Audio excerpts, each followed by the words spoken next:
Hi అండి, welcome to our channel the power of wastage. ఈ రోజు మనం వెస్టేజ్ లోనే అతి ముఖ్యమైన ప్రోడక్ట్ గురించి తెలుసుకోబోతున్నాం. అదేమిటంటే అష్యూర్ హెయిర్ ఆయిల్.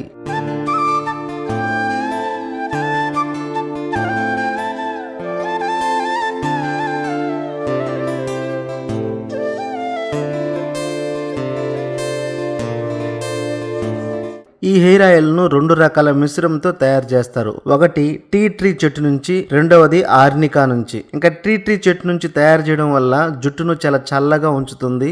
ఇది చుండ్రును నియంత్రించి దురదను కూడా తగ్గిస్తుంది. ఇంకా ఆర్నికాలో ఉండే గుణాలు చుండ్రు వల్ల కలిగే బ్యాక్టీరియాను నాశనం చేస్తుంది. ఇంకా అష్యూర్ హెయిర్ ఆయిల్ ఒక అద్భుతమైన న్యాచురల్ ప్రోడక్ట్. ఇది పూర్తిగా కెమికల్ లేనిది. మైగ్రేన్ ద్వారా వచ్చే తలనొప్పిని కూడా తగ్గిస్తుంది. ఇంకా జుట్టును 3 రెట్లు పొడవుగా పెరిగేలా చేస్తుంది. ఇంకా ఈ ఆయిల్ వాడడం వల్ల జుట్టు మూలాల నుంచి జుట్టు చివరి వరకు కూడా పోషణను బాగా అందిస్తుంది. దెబ్బతిన్న